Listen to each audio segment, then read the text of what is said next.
Doctor B R Ambedkar ಅವರು ಕೇವಲ ಸಂವಿಧಾನ ಶಿಲ್ಪಿಯಲ್ಲ, ಅವರು ಈ ದೇಶದ ಆತ್ಮವಾಗಿದ್ದಾರೆ ಎಂದು ಶಾಸಕ ಹಾಗೂ ಕೆಎಸ್ಡಿಎಲ್ ನಿಗಮದ ಅಧ್ಯಕ್ಷ ಸಿಎಸ್ ನಾಡಗೌಡ ಅಪ್ಪಾಜಿ ಅವರು ಅಭಿಪ್ರಾಯಪಟ್ಟರು.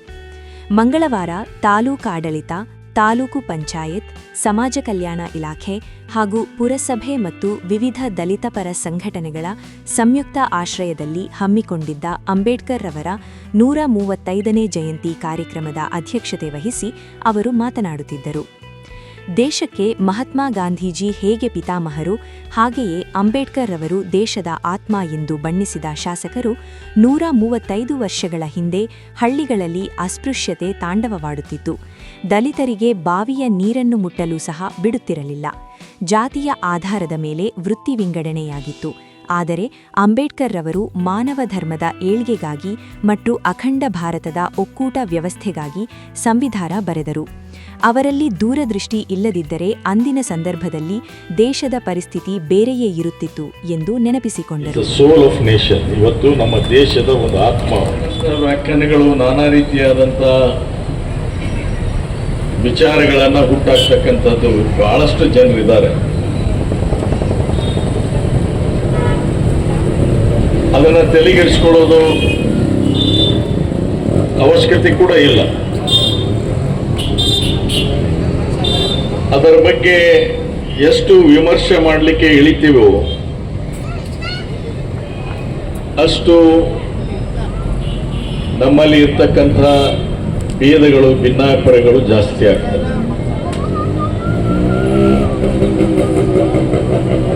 ನಾವೆಲ್ಲರೂ ಗಾಂಧೀಜಿಯವರನ್ನ ಈ ದೇಶದ ಪಿತಾಮಹ ಅಂತ ಹೇಳ್ತೇವೆ. ಗಾಂಧೀಜಿಯವರು ಈ ದೇಶದ ಪಿತಾಮಹ ಆಗಿದ್ರೆ ಅಂಬೇಡ್ಕರ್ ಅವರು ಸಂವಿಧಾನದ ಶಿಲ್ಪಿ ಅನ್ನುವಂತಹದ್ದು ಒಂದು ಕಡೆ ಹೆಸರು ಕೊಡ್ತೇವೆ. ನಾನು ನನ್ನ ವ್ಯಾಖ್ಯಾನ ಮಾಡೋದಾದ್ರೆ ಈ ದೇಶದ ಆತ್ಮ ಅಂತ ಅವ್ರಿಗೆ ಹೇಳ್ತೇನೆ. ನಾನು ಈ ದೇಶದ ಆತ್ಮ. ಸುಮಾರು 135 ವರ್ಷದ ಹಿನ್ನೆಲೆ ಈ ಭಾರತ ದೇಶ ಹೇಗಿತ್ತು ಅನ್ನೋದನ್ನ ಕಲ್ಪನೆಗೂ ಮಾಡಲಿಕ್ಕೂ ಸಾಧ್ಯ ಇಲ್ಲ. ಹಳ್ಳಿಯಲ್ಲಿ ಇರ್ತಕ್ಕಂಥ ಬಾವಿಯನ್ನ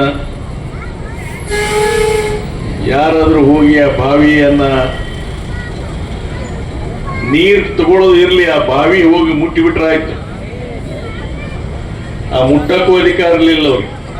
ಎಷ್ಟು ನೋಡಿದೀವಿ ನಾವು. ನನ್ನ ನೆನಪಲ್ಲೇ ನೋಡಿದ್ದೀನಿ ನಾವು. ಆದ್ರೆ ನಮ್ಮೂರಾಗ ಬಾವಿ ಇರಲಿಲ್ಲ, ಅದು ನಮ್ಮ ಸುದೈವ. ನಮ್ಮೂರಾಗ ಬಾವಿ ಇರಲಿಲ್ಲ. ನಮ್ಮೂರಾಗ ಏನಿದ್ರು ಕೃಷ್ಣಾ ನದಿ ಹರಿತಿತ್ತು. ಹಿಂಗಾಗಿ ಅದನ್ನ ನಮ್ಮೂರಾಗ ನೋಡೋ ಅವಕಾಶ ಇರಲಿಲ್ಲ ನಮಗೆ. ಎಲ್ಲೆಲ್ಲಿ ಬಾವಿಗಳಿದ್ದು ಹೋದಂತ ಸಂದರ್ಭದಲ್ಲಿ ಅಲ್ಲಿ ನೋಡ್ತಿದ್ದೀವಿ. ನೀರನ್ನು ಕೂಡ ಆ ಊರಿನವರು ಸೇದಿ ಎತ್ತಿ ಹಾಕ್ತಕ್ಕಂಥ ಕಾಲಿತ್ತು. ಆ ಬಾವಿಯಿಂದ ನೀರು ಸೇದಿ ಅವರಲ್ಲಿ ಕೊಡ ಇಟ್ಟು ಎಂದು ಸರಿಬೇಕು. ಇವ್ರು ತಗೊಂಡೋಗಿ ತಮ್ಮ ಕೊಡೋದ್ರಿಂದ ಒಂದು ಕೊಡ ನೀರನ್ನು ಕೊಡಬೇಕು. ಅವ್ರು ಮತ್ತೊಂದು ಕೊಡ ನೀರಿಗೆ ಬರ್ತಕ್ಕದ್ದಲ್ಲ. ಅವ್ರು ಒಂದು ಕೊಡದಲ್ಲೇ ಇಡೀ ದಿವಸ ಜೀವನವನ್ನು ಮಾಡಬೇಕು. ಇದನ್ನ ಕಣ್ಣಾರೆ ನೋಡಿದಂತಹ ವಿಷಯ. ಹೇಗೆ ಬಂತು ಅನ್ನೋದನ್ನ ಆಲೋಚನೆ ಮಾಡಬೇಕು. ಅದನ್ನ ಈಗಾಗಲೇ ಅವ್ರು ಹೇಳಿದ್ದಾರೆ, ಸುಜಾತ ಮೇಡಮ್ ಅವರು ಈಗಾಗಲೇ ಹೇಳಿದ್ದಾರೆ. ಮನುಸ್ಮೃತಿ ಅನ್ನುವಂತಹದ್ದು ಯಾವ ರೀತಿ ಯಾವ ಮಟ್ಟಕ್ಕೆ ಶೋಷಣೆ ಆಗ್ತಿತ್ತು ಅನ್ನೋದನ್ನ ಹೇಳಿದ್ದಾರೆ. ಅದು ಹೇಗೆ ಬಂತು, ಎಲ್ಲಿಂದ ಬಂತು, ಇದನ್ನ ಮಾಡ್ತಕ್ಕಂಥದ್ದು ರಾಜಕೀಯ ಭಾಷಣವಲ್ಲ. ನಾವು ಇದಕ್ಕನ್ನ ಸನಾತನ ಧರ್ಮ ಅಂತ ಕರಿಬೇಕಾ? ನಾವು ಇದಕ್ಕೆ ಸನಾತನ ಧರ್ಮ ಅಂತ ಕರಿಬೇಕಾ? ಹೇಗೆ? ನಾ ಪ್ರಶ್ನೆ ನಿಮ್ಮ ಮುಂದೆ ಇಡುತ್ತೇನೆ. ಯಾವ ಧರ್ಮದಲ್ಲಿ ವೃತ್ತಿ ಮೇಲೆ ಜನರನ್ನ ವಿಂಗಡಿಸಿ ಆ ಜಾತಿ ಪದ್ಧತಿಯನ್ನು ಅನುಷ್ಠಾನಕ್ಕೆ ತರುವಂತಹ ಪ್ರಯತ್ನಗಳಾದವು, ಅದನ್ನ ಇನ್ನೂ ಮುಂದುವರಿಸಿಕೊಂಡು ಹೋಗ್ಬೇಕಾ ನಾವು? ಈ ಪ್ರಶ್ನೆಗಳನ್ನ ನಾವು ಇವತ್ತು ಮಲಕ್ ಹಾಕಬೇಕಾಗಿದೆ.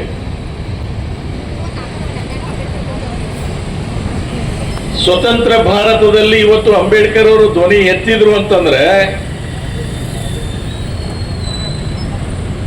ಅದು ಮಾನವನ ಧರ್ಮದ ಏಳಿಗೆಗೋಸ್ಕರ ಅವರು ತಮ್ಮ ಧ್ವನಿಯನ್ನು ಎತ್ತಿದ್ರು. ಅವರು ಕೇವಲ ಒಬ್ಬ ವ್ಯಕ್ತಿಯಾಗಿ ಎತ್ತಲಿಲ್ಲ, ಮಾನವನ ಕುಲಕ್ಕೆ ಏಳಿಗೆ ಆಗಲಿ ಅನ್ನುವಂಥದ್ದು. ಅಖಂಡ ಭಾರತ ಒಂದಾಗಿ ಉಳಿಬೇಕಾದ್ರೆ,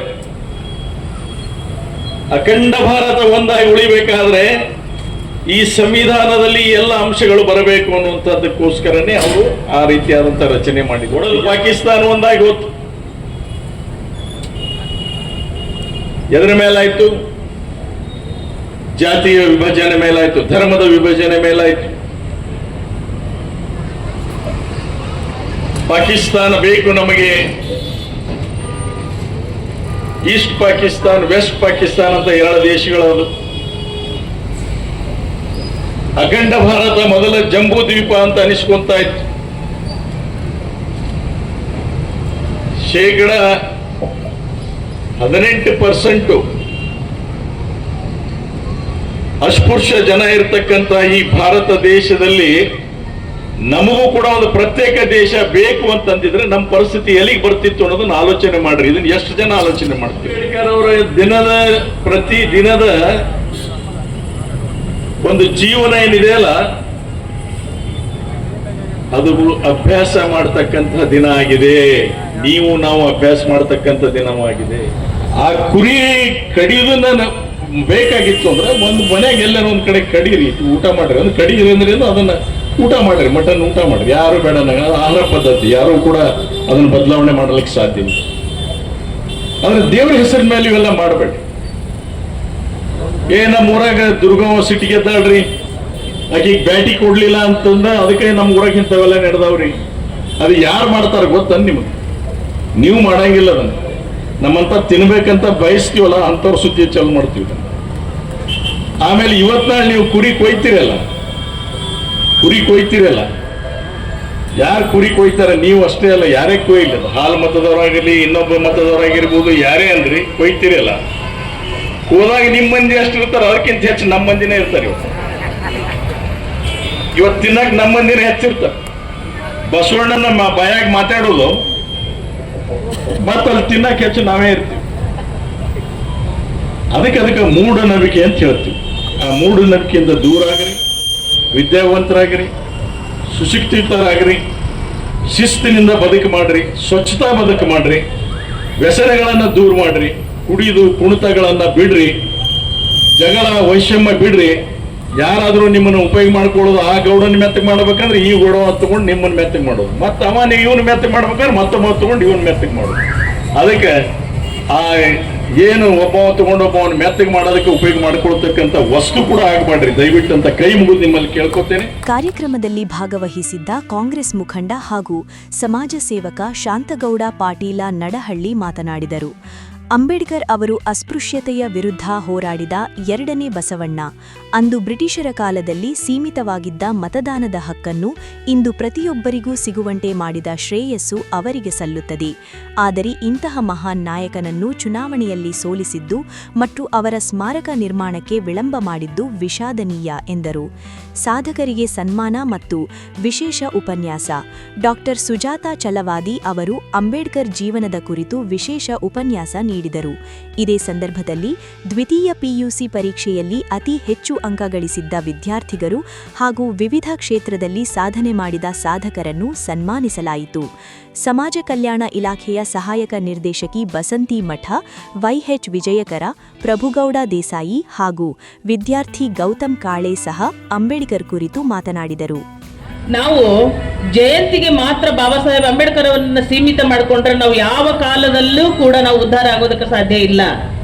ಬಾಬಾ ಸಾಹೇಬರನ್ನ ನಾವು ಅಫೀಮಾಗಿ ತಗೊಳ್ಬಾರದು ಅಂತ ಹೇಳಿ, ಬಾಬಾ ಸಾಹೇಬರನ್ನ ನೀವು ತಗೋಬೇಕಾಗಿತ್ತು ಅಂತಂದ್ರೆ ಪ್ರತಿ ಮನೆಯ ಒಳಗಡೆನೂ ಕೂಡ ನೀವು ಬಾಬಾ ಸಾಹೇಬರ ಪುಸ್ತಕಗಳನ್ನ ಇಡ್ರಿ, ಬರಹ ಮತ್ತು ಭಾಷಣಗಳನ್ನ ಇಡ್ರಿ.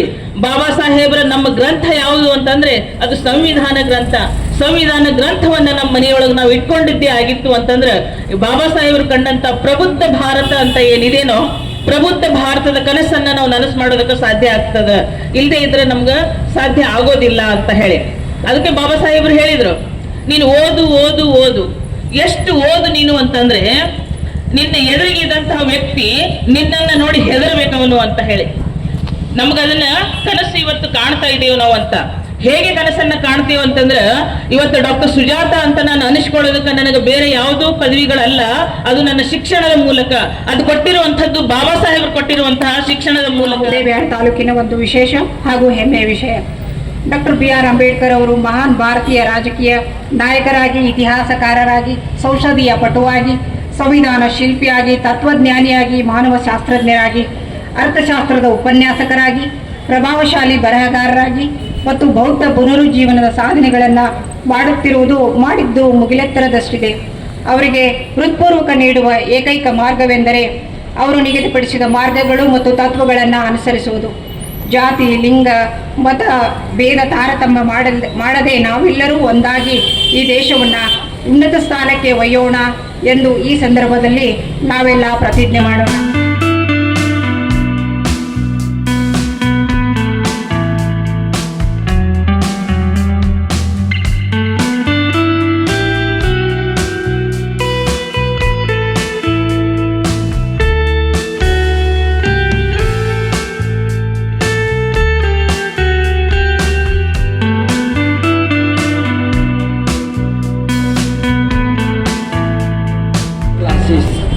As he was born into the Mahan community, he faced many hurdles because of casteism and untouchability, which was deep rooted in those days. As he was a boy,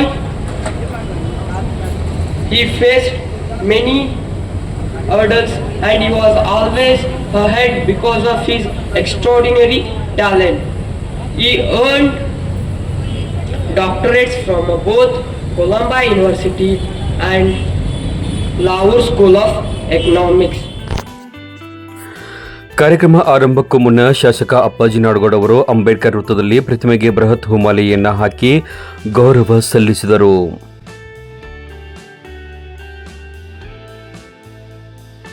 ಸಂವಿಧಾನ ಪೀಠಿಕೆ ಗಂಗಾಧರ ಜೋಲ್ಗುಡ್ಡ ಅವರು ಸಂವಿಧಾನ ಪೀಠಿಕೆಯನ್ನ ಬೋಧಿಸಿದರು. ಪ್ರಜಾಸತ್ತಾತ್ಮಕ ಗಣರಾಜ್ಯವಾಗಿ ರಚಿಸಲು ಮತ್ತು ಅದರ ಸಮಸ್ತ ನಾಗರಿಕರಿಗೆ ಸಾಮಾಜಿಕ ಆರ್ಥಿಕ ವಿಶೇಷ ಕೊಡುಗೆ ಮಾಶಾಬಿ ಪಟೇಲ್ ಅವರು ಗಣ್ಯರಿಗೆ ಬುದ್ಧನ ಪ್ರತಿಮೆಯನ್ನ ನೀಡಿ ಗೌರವಿಸಿದರು.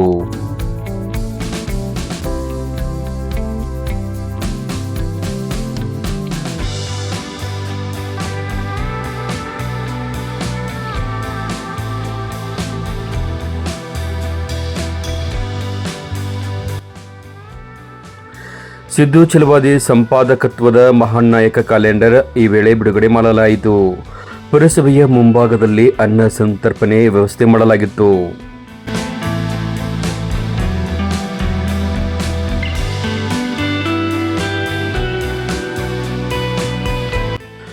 ಕಾರ್ಯಕ್ರಮದ ವೇದಿಕೆಯ ಮೇಲೆ ತಹಶೀಲ್ದಾರ್ ಶ್ರೀಮತಿ ಕೀರ್ತಿ ಚಾಲಕ್, ಸಮಾಜ ಕಲ್ಯಾಣ ಇಲಾಖೆಯ ಸಹಾಯಕ ನಿರ್ದೇಶಕಿ ಬಸಂತಿ ಮಠ್, ಮಾಜಿ ಜಿಲ್ಲಾ ಪಂಚಾಯತ್ ಉಪಾಧ್ಯಕ್ಷ ಪ್ರಭುಗೌಡ ದೇಸಾಯಿ, YH ವಿಜಯಕರ್, ತಾಲೂಕ್ ಪಂಚಾಯಿತಿ EO Sanganagouda Beradar, BO BS Savalagi, ಪುರಸಭೆಯ ಮುಖ್ಯಾಧಿಕಾರಿ ಮಲ್ಲಿಕಾರ್ಜುನ್ ಬೆರಾದಾರ್ ಉಪಸ್ಥಿತರಿದ್ದರು. ಹಾಗೂ ಮುಖಂಡರುಗಳಾದ ಶಿವಶಂಕರ್ ಗೌಡ ಹಿರೇಗೌಡರ್, MB ನಾವದಗಿ, ಮಹಬೂಬ್ ಗಳಸಂಗಿ, ಅರವಿಂದ್ ಹೋಗಾರ್, ಪ್ರಭುರಾಜ್ ಕಲಬುರ್ಗಿ, CG ವಿಜಯಕರ್, ಸತೀಶ್ ಕುಮಾರ್ ಒಸ್ವಾಲ್, ಗಣೇಶ್ ಅನ್ನಗೋನಿ, ದೇವರಾಜ್ ಹಂಗರ್ಗಿ, ತಿಪ್ಪಣ್ಣ ದೊಡಮನಿ, ಬಸವರಾಜ್ ಪೂಜಾರಿ ಸೇರಿದಂತೆ ವಿವಿಧ ಇಲಾಖೆಯ ಅಧಿಕಾರಿಗಳು, ವಿವಿಧ ದಲಿತ ಪರ ಮುಖಂಡರುಗಳು ಭಾಗವಹಿಸಿದ್ದರು.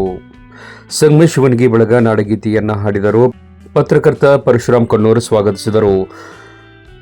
ಹರೀಶ್ ನಾಟಿಕಾರ್ ಪ್ರಾಸ್ತಾವಿಕವಾಗಿ ಮಾತನಾಡಿದರು. ಶಿಕ್ಷಕ TD ಲಮಾನಿ ಕಾರ್ಯಕ್ರಮವನ್ನು ನಿರೂಪಿಸಿ ವಂದಿಸಿದರು. ಭವ್ಯ ಮೆರವಣಿಗೆ ಸಾಯಂಕಾಲ ಪಟ್ಟಣದ ನೇತಾಜಿ ಗಲ್ಲಿಯಿಂದ ಅಂಬೇಡ್ಕರ್ ವೃತ್ತದವರೆಗೆ ವಿವಿಧ ಕಲಾ ತಂಡಗಳೊಂದಿಗೆ ಭವ್ಯ ಮೆರವಣಿಗೆ ನಡೆಯಿತು.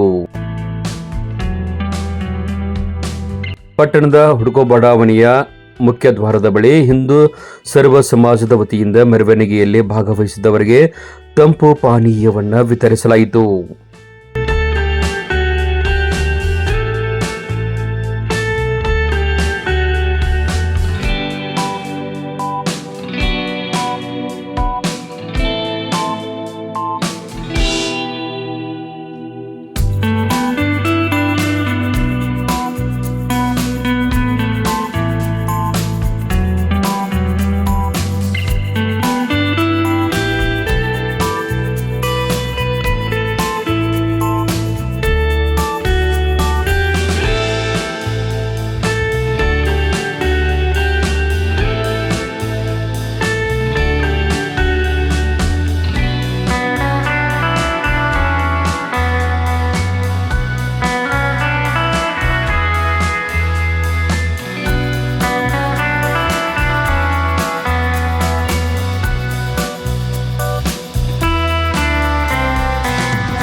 ನಾವೆಲ್ಲ ಕೆಲವು ಜನ ಯುವಕರು ಸೇರಿಕೊಂಡು ಬರುವಂಥ ಎಲ್ಲ ನಮ್ಮ ಹಬ್ಬಗಳ ಜೊತೆಯಲ್ಲಿ ರಾಷ್ಟ್ರೀಯ ನಾಯಕರ ಹಬ್ಬಗಳನ್ನು ಕೂಡ ನಾವೆಲ್ಲ ಕೆಲವೊಂದು ಗೆಳೆಯರು ಕೂಡಿಕೊಂಡು ಇಂಥ ಕಾರ್ಯಕ್ರಮವನ್ನು ಮಾಡಲಿಕ್ಕೆ ನಾವು ಪಣ ತೊಟ್ಟು ಇಂಥ ಕಾರ್ಯಕ್ರಮಗಳು ನಾವು ಇತ್ತೀಚೆಗೆ ಯುಗಾದಿ ಹಬ್ಬದಿಂದ ಪ್ರಾರಂಭ ಮಾಡಿ ಇದು ನಮ್ಮ ಎರಡನೇ ಒಂದು ದೊಡ್ಡ ಹಬ್ಬವಾಗಿ ನಾವು ಇಲ್ಲಿ ಎಲ್ಲ ಗೆಳೆಯರು ಆಚರಿಸ್ತಾ ಇದ್ದೀವಿ.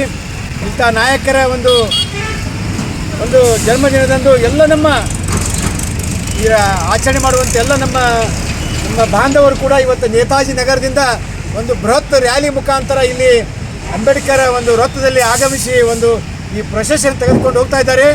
ಅಂಥ ಪ್ರೊಸೆಷನ್ಗೆ ನಾವೆಲ್ಲರೂ ಕೂಡಿ ಎಲ್ಲ ಗೆಳೆಯರು ಕೂಡಿ ಒಂದು ತಂಪಾದ ಪಾನೀಯಗಳನ್ನು ವಿತರಿಸಬೇಕಂತ ಕೂಡಿ ವಿಚಾರ ಮಾಡಿದಾಗ ಎಲ್ಲರೂ ಅದಕ್ಕೆ ಕೈ ಜೋಡಿಸಿ ನಮ್ಮ ಎಲ್ಲ ಗೆಳೆಯರು ಕೂಡ ಈಗಿನ ಅಧ್ಯಕ್ಷ ಅಂತ ಮೈಬೂಬ್ ಗೊಳಸಂಗ್ರಾಗಲಿ, ಅನೇಕ ಮಾಂತೇಶ್ ಬುಧಾಮಠರಾಗಲಿ, ಆಮೇಲೆ ಗುರುಸ್ವಾಮಿ ಬುಧಾಮಠರಾಗಲಿ, ಮಾಂತೇಶ್ ಮೋಟಿಯವರಾಗಲಿ, ಅನೇಕ ಎಲ್ಲ ಗೆಳೆಯರು, ಆಮೇಲೆ ಶ್ರೀಕಾಂತ್ ಹಿರೇಮಠರಾಗಲಿ, ನಮ್ಮ ಹಿರಿಯಂಥ ಅಶೋಕ್ ನಾಡಗೌಡರು ಎಲ್ಲರೂ ಕೂಡಿ, ರವಿ ಜಗಲಿಯವರಾಗಲಿ, ನಾಗಭೂಷಣ್ ನಾವದಿಯವರಾಗಲಿ, ಕಂಠಿಯವರಾಗಲಿ ಎಲ್ಲರೂ ಕೂಡಿ ಇಂಥ ಕಾರ್ಯಕ್ರಮಗಳನ್ನು ಮುಂದಿನ ದಿನಮಾನಗಳು ಕೂಡ ನಾವು ಭರ್ಜರಿಯಾಗಿ ಸಂಭ್ರಮವಾಗಿ ಆಚರಿಸಲಿಕ್ಕೆ ನಾವೆಲ್ಲರೂ ಪಣ ತೊಟ್ಟಿದ್ದೀವಿ.